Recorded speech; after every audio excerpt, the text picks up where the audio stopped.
Hi friends, இப்போ நம்ம எங்கே வந்திருக்கோம் அப்படின்னு பார்த்தீங்க அப்படின்னா, மவுபுரா சிட்டி டெவலப்பர்ஸோட கவின் ஸ்ரீனிவாஸ் நகருக்கு தான் வந்திருக்கிறோம். இந்த நகர் பார்த்தீங்க அப்படின்னா, நம்ம திருநெல்வேலியிலேருந்து பாபநாசம் போகிற மெயின் ரோட்லேருந்து பிராஞ்சேரி பஸ் ஸ்டாண்ட்லேருந்து ஒரு 200 மீட்டர் தூரத்தில் தான் இருக்குது. இப்போ வந்து பார்த்தீங்க அப்படின்னா, இந்த பிராஞ்சேரியிலேருந்து திடீர் பிஎஸ்என் காலேஜ் இருக்கு இல்லையா, அதுக்கு போகிற வழியில் அதுக்கு பக்கத்துலேயே ஒரு 200 மீட்டர் கிட்ட தான் இருக்குது. மெயின் ரோட்டில் கிட்டே இருக்குது உங்களுக்கு. இங்கே வந்து பார்த்தீங்கன்னா டிடிசிபி மற்றும் ரேரா அப்ரூவ் பிளாட்ஸ் உங்களுக்கு சேல்ஸ் பண்ணுறாங்க.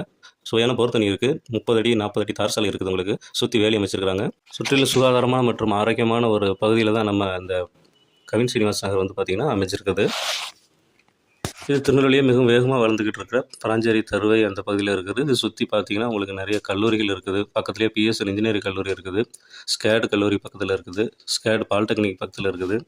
இப்படி நிறைய கல்லூரிகள் இருக்குது. உங்களுக்கு சுற்றிலும் குடியிருப்புகள் சூழ்ந்துள்ள இந்த பகுதியில் பார்த்திங்க அப்படின்னா அருமையான காற்று நல்லா வீசுது. நல்ல சுவையான குடிநீர் இங்கே கிடைக்குது உங்களுக்கு. ஆற்று தண்ணி லைன் இருக்குது. போர் தண்ணி வந்து பார்த்திங்கன்னா 20 அடி 30 அடிலேயும் உங்களுக்கு போர் தண்ணி இருக்குது.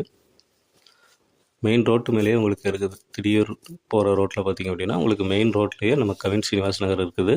இது வந்து நம்ம அம்பாசமுத்திரம் திருநெல்வேலி ரோட்டில் இருந்து 200 மீட்ரு ரொம்ப பக்கத்தில் இருக்குது. மெயின் ரோட்டில் இருந்து இப்போவே நீங்கள் குடியேற மாதிரி உங்களுக்கு வீடுகள் கட்டுற அளவுக்கு இங்கே எல்லா பிளாட்டுமே அருமையான வசதியோடு இருக்குது. சுற்றி பாருங்கள், எவ்வளோ வீடு இருக்குன்னு பாருங்கள்.